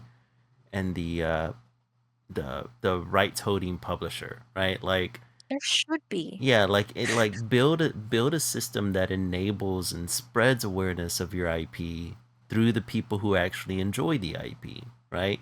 Like like for instance, whenever Nintendo loses their damn minds every time somebody streams their game or something to that degree. Like why are Or you make a losing fan animation. yeah. Like someone made a fan animation of like the Mario Brothers, Mhm. and they sued that guy and they Oh, weren't even charging Jesus, money man. for the animation.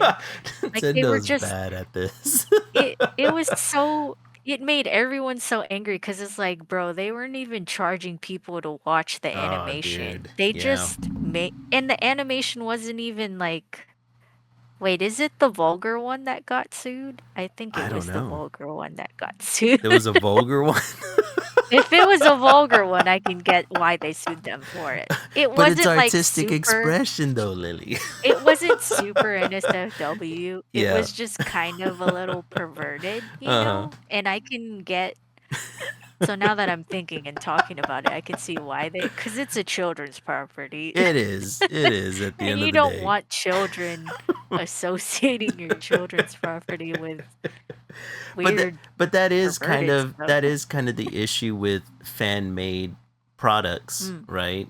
Mm-hmm. Is that the fans essentially can take it wherever they want, kind of like what we saw with the Gachia Guta incident, right? Where fans can Mm. take a property wherever they want, and Yeah. it does rub the authors and the publishing companies the wrong way because it's kind of like, hey man, like I'm trying to keep this in this lane and you're trying to go 4 lanes over. What are you doing?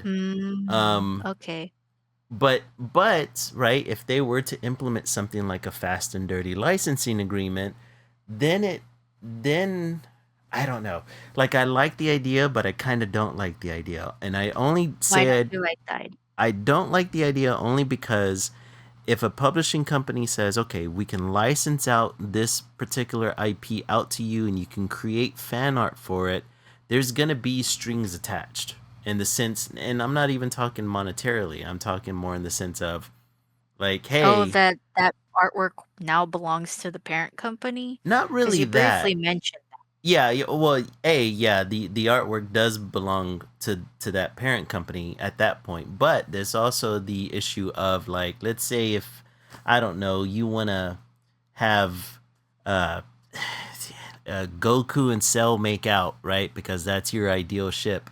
Now you can no longer do that, right? Because now you're officially licensed, so you have to Oh, stick there's within guidelines to follow. yeah, now you have to stick within the continuity of the actual property. You're not allowed to kind of like go nuts anymore.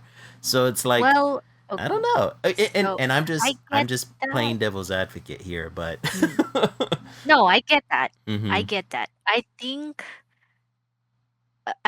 there would be strings attached, uh, of course, Yeah. because You The don't publishing want company would have to some get a lot weird looser. stuff going Mm-hmm. on with your property, especially like with Nintendo's Mario. You don't want some weird perverted stuff going on I with your can't children's see, property, now right? my imagination's trying to think of what this animation was I where might look it up.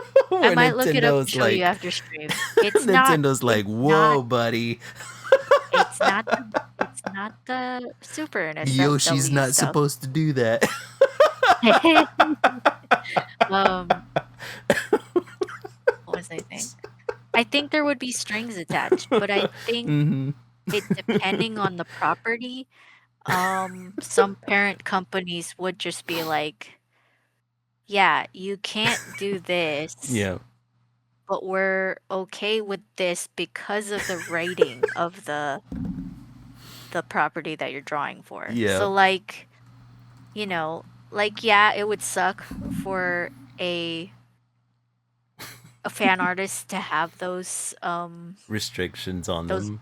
those restrictions, right? Yeah. But if Yeah. you're gonna draw for a specific, like if you're gonna draw for a kid's property, obviously don't do weird things with the characters, right? Definitely. It's just But as we ethically, all know, that's the yeah, first thing they it do. happens. Hey, if that gets implemented, then there would be a black market for this sort of thing, Which there kind you of know? is already, right? Rule There 34 is, yeah. exists for a Yeah, reason. yeah. I I think just think I think I'd rather have that than having a world where they hunt you suits down. go to a yeah, where Yeah. suits go to a convention, where a safe space where, like I said, you've already spent Yeah. hundreds of dollars just to get there, and Mm-hmm. probably hundreds more just Just being the there. booth there? Jesus, that's Yeah, like $400 to ju- just $500 to just right there. just to get a paper Mm-hmm. shoved in your face saying you need to You get can't rid of sell all your this no stuff more. that you worked hard. It's Yeah, like, that you've worked hard to. yeah, You need to get rid of. like I think Like, I I'd think rather that I think they should definitely go after those mass-produced merchandisers. It's like, first. yeah, Yeah. go after them first. Like And leave the quietly. artists alone. I would also want them to do it quietly, not at the Not convention. so Like, public. just take note. Like, okay, we're gonna send this guy a cease and desist. And, like, even just walk up to the table and be like, hey, like, their contact information is on a business card. You don't even have to Mm-hmm. talk to them. You just have to go to the booth You and just grab a hand them the business card, paper with the you business know? card, and then it's up to the vendor whether or not they're gonna pull the stuff down. Ah, man, But yeah. whenever I originally saw that, I was at first my original thought was, oh, this person's just saying that just so they can get more, more commissions. And then I looked into it and I was like, oh crap, like they were actually targeting these these artists and vendors. But the odd thing that I ended up finding out is that they targeted a lot of the websites like Etsy. What was the other one that they targeted? They targeted like um now is it Workstation? Something Station? Oh crap, I can't think. ArtStation? Huh? ArtStation? ArtStation, I think. Yes, I think it was ArtStation. Isn't that a platform where people can sell um stickers and prints and all I that don't stuff? know. I don't know about. Do you mean Redbubble? I don't know. I can't remember Because the specific. Because ArtStation is a more of a portfolio place. It's like DeviantArt, but more Mm-hmm. professional. But hasn't DeviantArt also opened up their own store where Yeah, they've artists can opened sell a stuff too? store that you can sell stuff to. Yeah, I wonder if it was a situation where they targeted a lot of those mass-produced websites, because apparently a lot of people on those websites got hit. So maybe. I Like, don't know, I man. mean, definitely the big ones, because like Mm-hmm. Etsy is a big one. Yeah, Etsy's a big one for sure. Yeah. Man, yeah, that's whenever I came across that. Yeah, like I said, if they can find a loose, dirty way to license artists. That would be closer to more ideal. Otherwise, leave the little guys alone, right? All we're doing is Yeah. creating fan art for the most part, and most of us can't afford thousands and thousands of prints or posters for that matter. We usually bring a limited amount of inventory with us. Go after the big guys. The t-shirt makers and the and the wallets and all those guys. Hit them up. Now that's not to say, like, I think they should also leave alone, the people who do like artisan stuff, right? Like, because you can walk around Artist Alley and find the um you can walk around Artist Alley and find the people who make keychains by hand or wallets by hand, and then they sell those keychains or wallets. You know what I mean? And that to me is a little bit more understandable. That if you're selling something that you handcrafted, so be it, right? Because I think that's how the system originally came about, right? Like people selling handcrafted things, and they're not, mass producing them. The 3D print artists, that's a whole other thing. That's become that's become a hated thing. No, that's Yeah. like that's like the AI art of Yeah, that's like the seriously, AI art seriously, that is the AI of art of Artist handcrafted, Alley. which is crazy to say, right? Because Mm-hmm. so the reason why people hate those sort of things now is because some kind soul out there has given a free render of a 3D thing that you can print, right? Mm-hmm. And now these other people are just like, hey, that thing is cool and it's free. I'm going to I'm gonna mass make print it. money off of it. I'm Yeah. going to mass Yeah, it's print it and bullshit. I'm going to sell a shit ton of it. And Mm-hmm. that's what happened. And now everyone has, and that's the meme. Like, just if I see another a 3D printed booth that has all those little fidget dragons, I'm gonna lose my shit. Like, it's always the fidget It dragons. is, Like, dude. It's always that. The little yeah. And so dinosaurs. yeah, I like it when I see a booth that has something I've never seen before, or Mm-hmm. like a 3D printed booth, obviously, where they have something I've never seen before, Yeah. or they take the stuff that they've 3D printed it and they'll actually like sand it down Mm-hmm. so it doesn't And look paint like it. the Yeah. plastic filament. Yeah, and paint it. Like they actually took the work and the craftsmanship to make it Yeah. like that. They started hand making it, Mm-hmm. and that's what I'll look for in a 3D printed booth, 3D you printing know. artists have become the AI artists of the Artist Alley. Oh God. Yeah, it's sad to say, but I mean, it's it's true. It's true. They've infiltrated Artist Alley a little bit too much, just like with the AI and now artists. and now when I'm thinking about that, like that's how I can get behind how you feel about Mm-hmm. these giant booths that sell the millions of shirts for Yeah. animes they don't own. Like, Mm-hmm. 'cause that's basically what those 3D printed um booths do is, Yeah. like I said, they'll take a free file, Mm-hmm. like a person who took the time to render this thing for free, Yeah. and then just sell it like it's their own, and like they won't even put in the effort to paint it or like sand it down. It's the worst, Like, man. yeah, that's how I can get how you feel Yeah. just by thinking it that, Yeah, we're because on the it's just same like page here now. For you sure. didn't even put in the effort to Mm-hmm. like.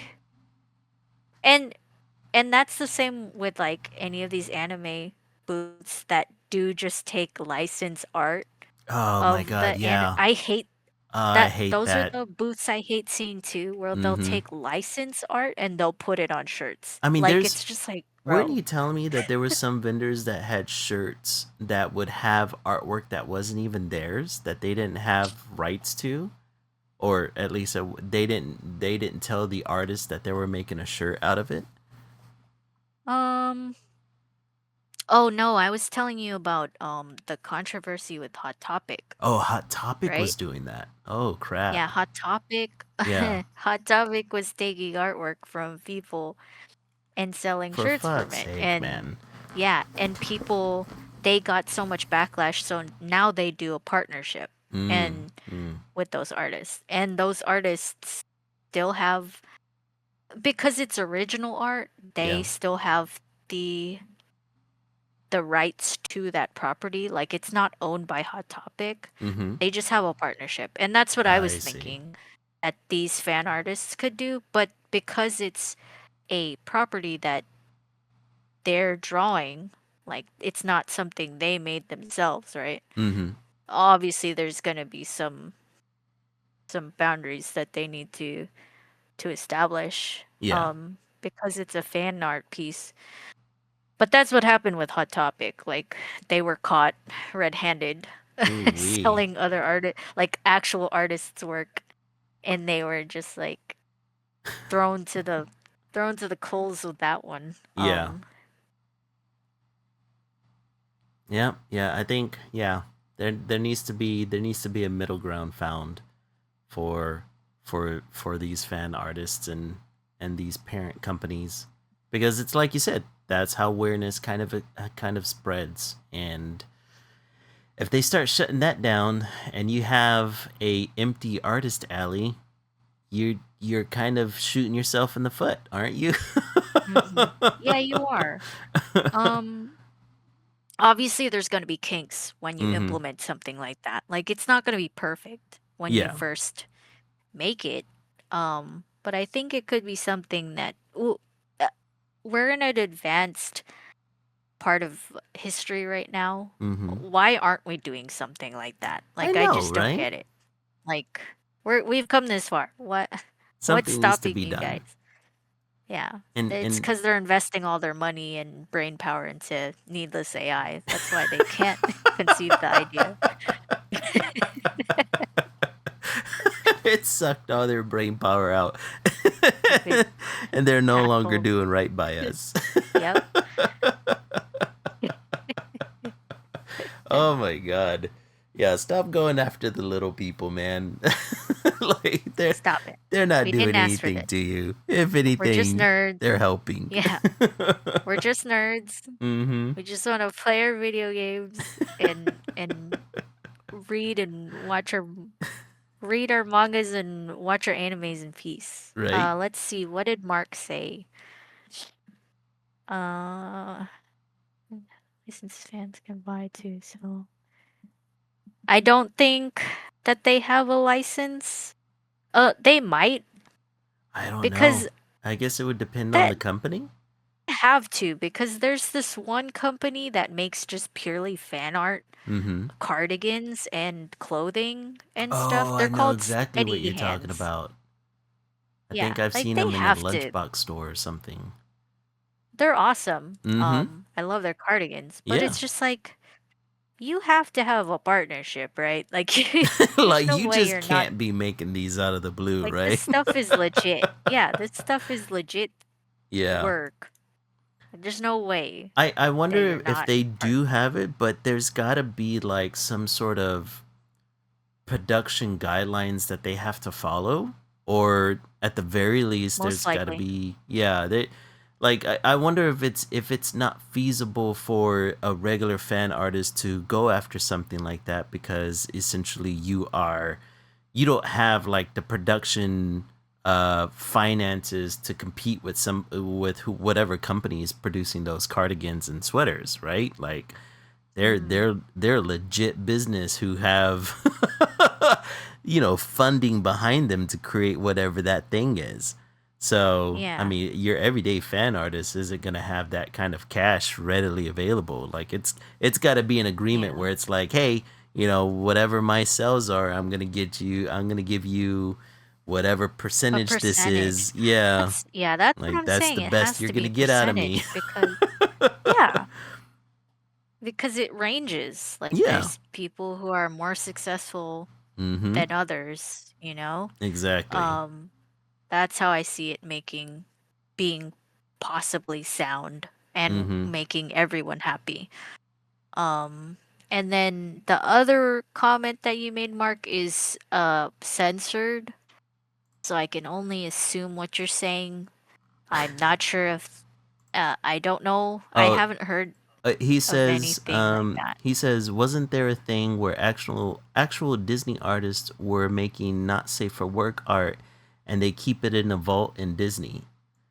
You know, Oh, you I know. don't Well, know. well, It the could thing is be. that there is in Disney films, there are a lot of not safe for work images within these movies that existed for the longest before the movies turned Really? digital and Disney took them out of these movies. Like, I remember there was something in The Lion King, there was something in Aladdin, there was something in like What?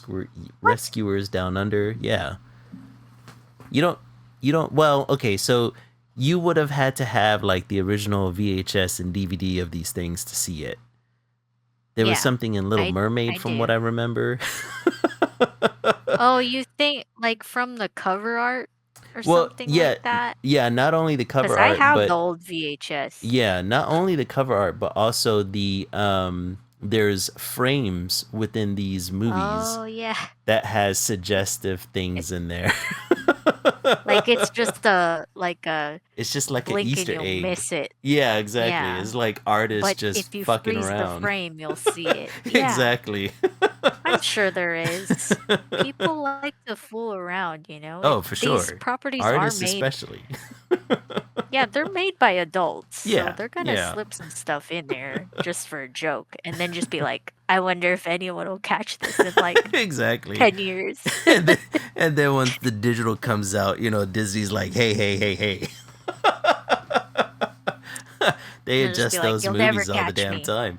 Like, It's what was it? There was a couple of weeks ago, I was watching Lilo and Stitch, and there's a scene where, which one, the live action or the no, no, no, animated movie? the first animated movie. And Okay, good. there's a scene where Lilo hides in a dryer, and Oh apparently, yeah, yeah, they Disney they went had to in. change it. Yeah, they changed it into like a cupboard or something with like a pizza box in front of it. Because apparently, I looked into it, and apparently there were kids hiding in dryers. Because, for Oh. some god awful reason. So they had to change it. I was like, damn. Well, kids do all sorts of things Yeah. and um It's the reason why there's, pe- warning labels on like Tide Pods. Mhm. Oh my god. Oh crap. It's already 9:20. We are 20 past the hour. Let's go ahead and take a look at the artwork that we have so far.